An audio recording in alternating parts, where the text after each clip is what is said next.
Let's review what we know. So an immigrant is someone who leaves their home country to settle or live in a new country. An immigrant is what?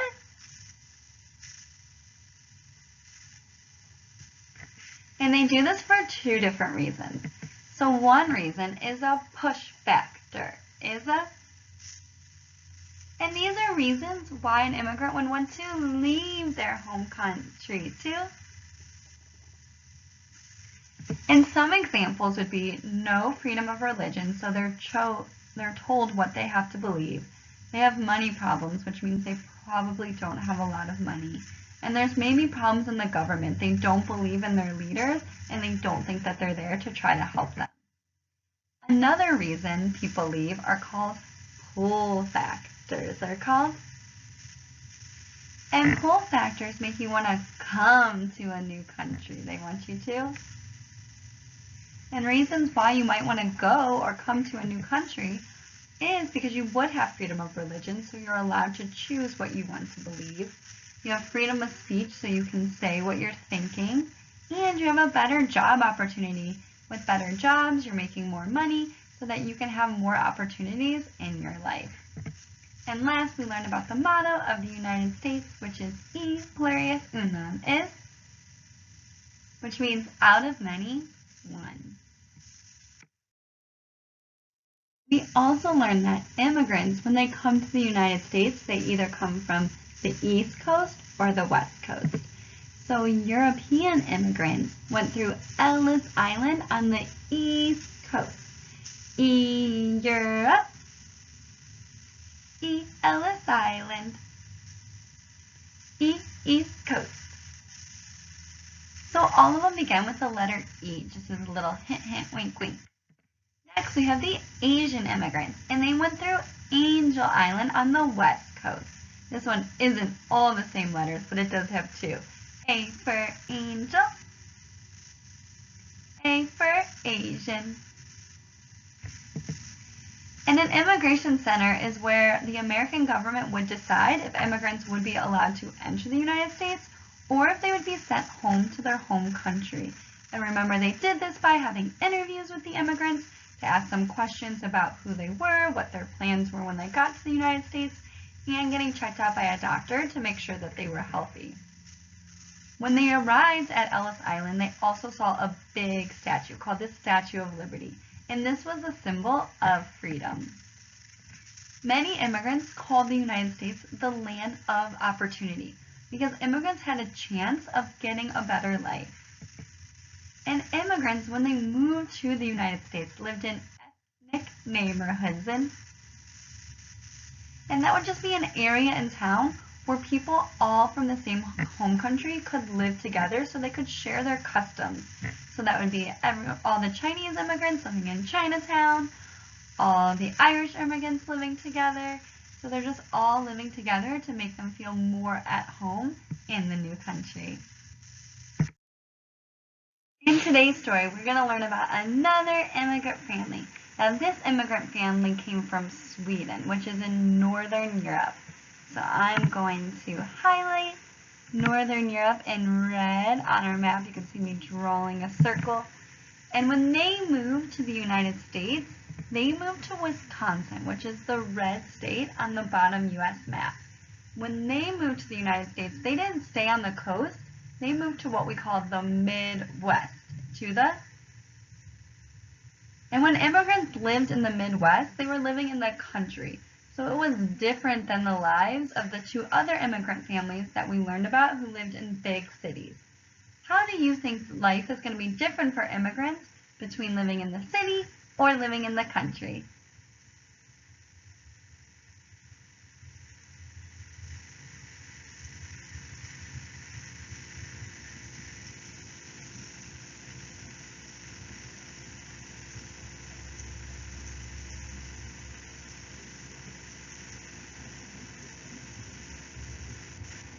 Well, today we're going to find out what life was like for immigrants in the Midwest.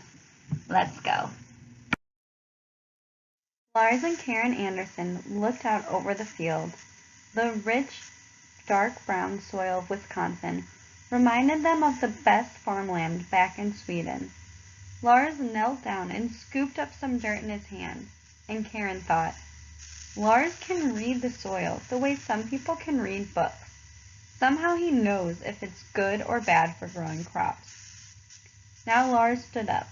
This is fine land, he told his wife. She could hear the excitement in his voice. Here we will grow wheat and corn. Over there, he said, pointing, we can raise dairy cows for milk and butter. Karen walked a few feet away and said, and over here we can build a house and raise a family. Yes, Lars agreed. That is the most important thing of all. The Andersons, like many other immigrants who settled in America's Midwest, came from Northern Europe. This means they immigrated from countries like Germany, Norway, Sweden, Denmark, and other nearby European nations and moved to the United States. These immigrants brought with them their knowledge of farming and a strong sense of working together as families and neighbors. Immigrants like the Andersons came to the United States because they could not own land in Europe. In Europe, kings and princes kept tight control over who was allowed to buy and own land. People who were not friends of the king or rich noblemen or noblewomen whose family had owned land for many years had trouble buying farmland. Without owning farmland, it was hard for many people in Northern Europe to make a living. How do you think you might feel if you had to be friends with the king in order to own land?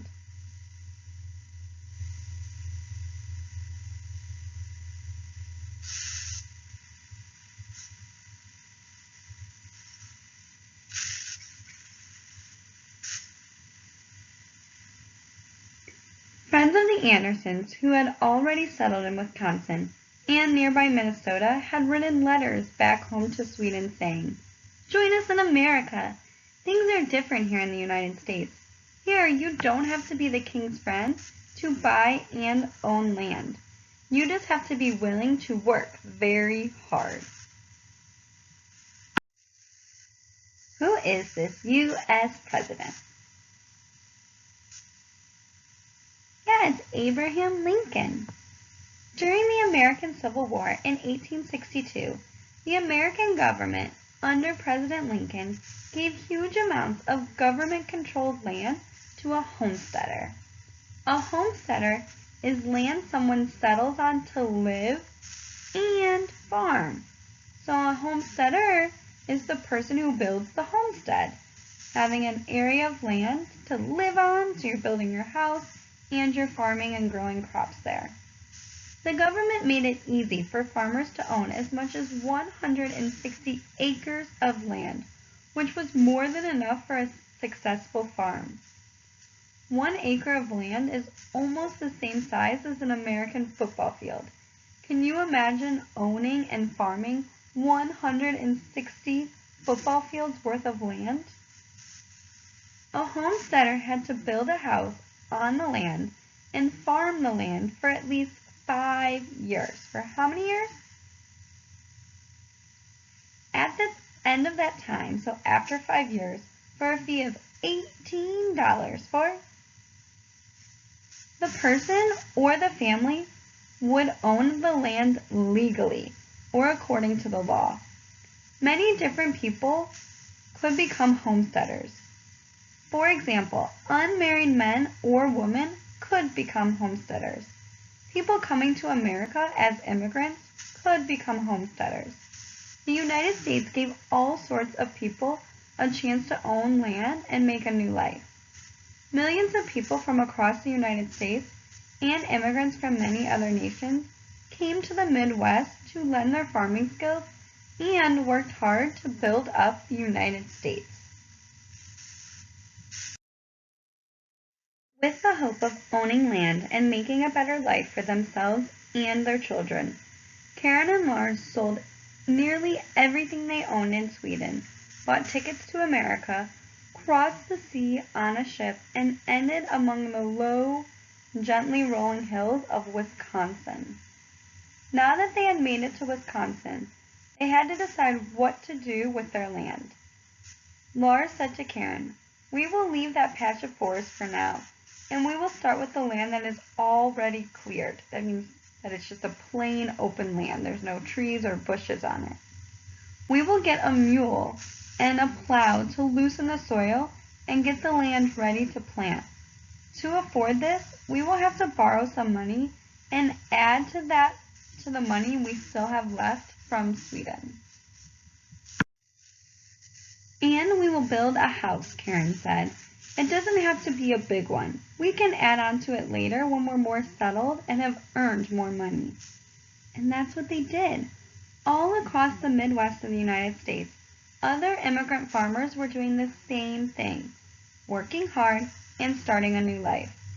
Working long, hard hours, immigrants and other homesteaders turned the American Midwest into some of the finest farmland on earth, pitching in to help one another through hard times and sharing the joys of one another's successes in this new land. With the help of their neighbors, the Andersons built a house partly shaded by the trees they had decided to leave standing. They built a barn and painted it red. They grew wheat and corn to sell and paid back the money they owed. They watched over every dollar they earned and every penny they spent. In time, both the little house and their family grew bigger. Now they had a boy, Stefan, and 2 girls, Ingrid and Margit. One day, 5 years after they arrived in the United States and claimed their land, the Andersons were ready to pay their $18 so that their land, along with their house, barn, and farmland, would officially be theirs. So that means it's approved by someone in charge. That morning, the whole family took turns bathing in the large metal tub in the kitchen, into which they poured warm water heated on the stove. Remember, this story takes place in the late 1800s, before there were bathtubs and showers like we had today. So in order to bathe, they would have to fill up the tub with water from the sink. They didn't have plumbing or water coming right to their tub. Because it was such a special day, they dressed in their best clothes, which they usually saved for church. Karen even dressed up little Marguerite in her best outfit. Then Lars said, "It is time. Everyone get into the wagon." With a cry of, "Get up!" the 2 mules he had hitched to the front of the wagon, Lars shook the reins and they started down the 5 miles of dirt road towards town. As they passed each neighboring farm, the neighbors waved and called out, "Congratulations, Karen!" Or, "We're so proud of you, Lars!" How do you think the Andersons felt when everyone in their neighborhood was cheering them on?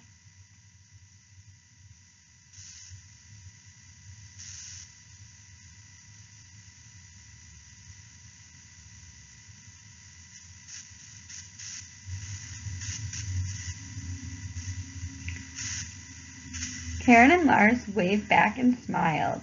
They were grateful for their neighbors who supported them. If they're supporting them, that means that they're cheering them on and they're there for them when they need them.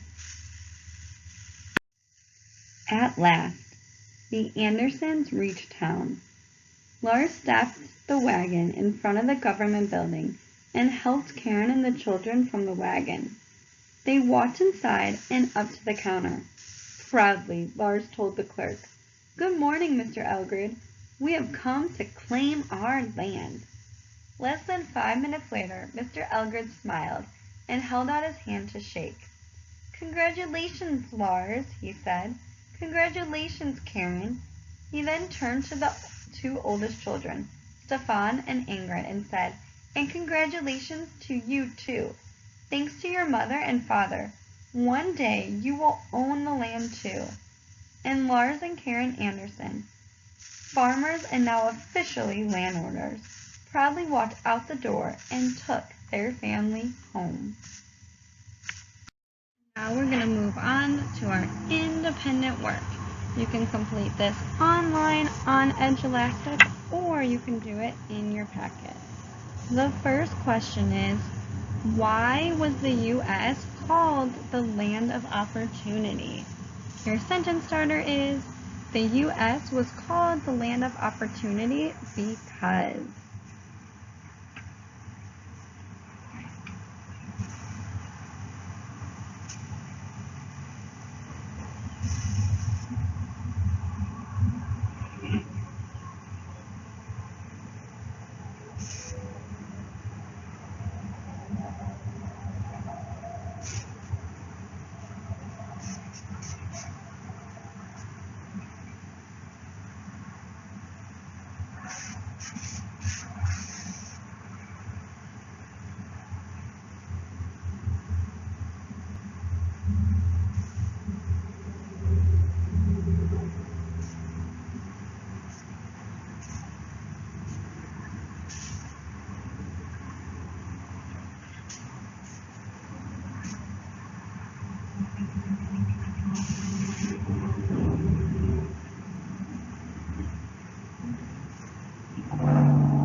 I'm going to go ahead and move on to the next question. If you need more time, just go ahead and pause the video.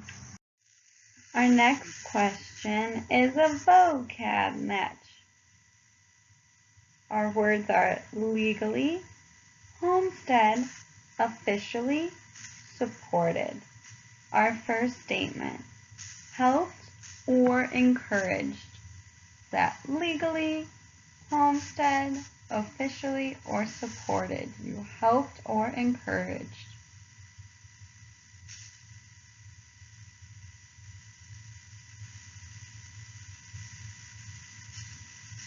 Next one, approved by someone in charge.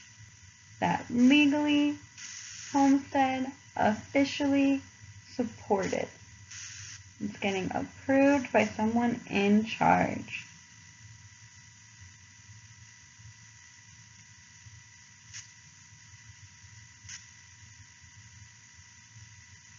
Next clue, a house and its surrounding buildings and land. So when you build a house and its surrounding buildings and land in an area, is that legally, a homestead, officially, or supported?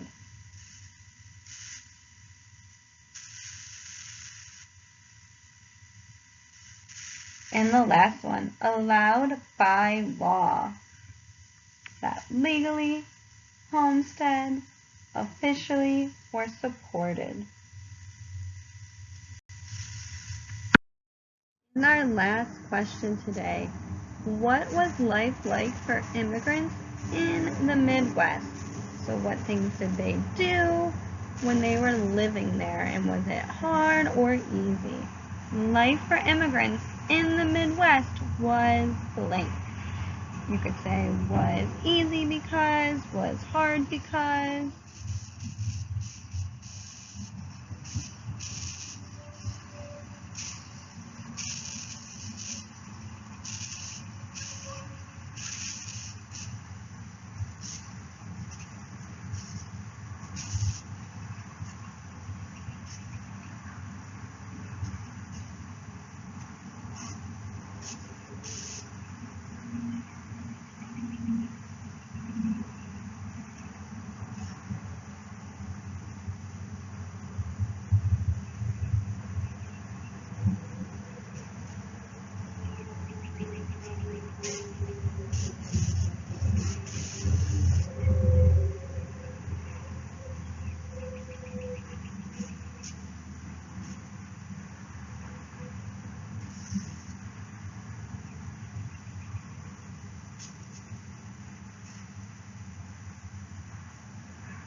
I'm going to go ahead and move on. Like always, if you need more time, just go ahead and pause the video.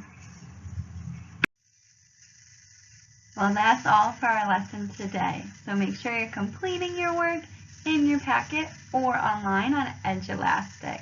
Make sure you're subscribing to our channel and liking all our videos. And like always, keep up the good work.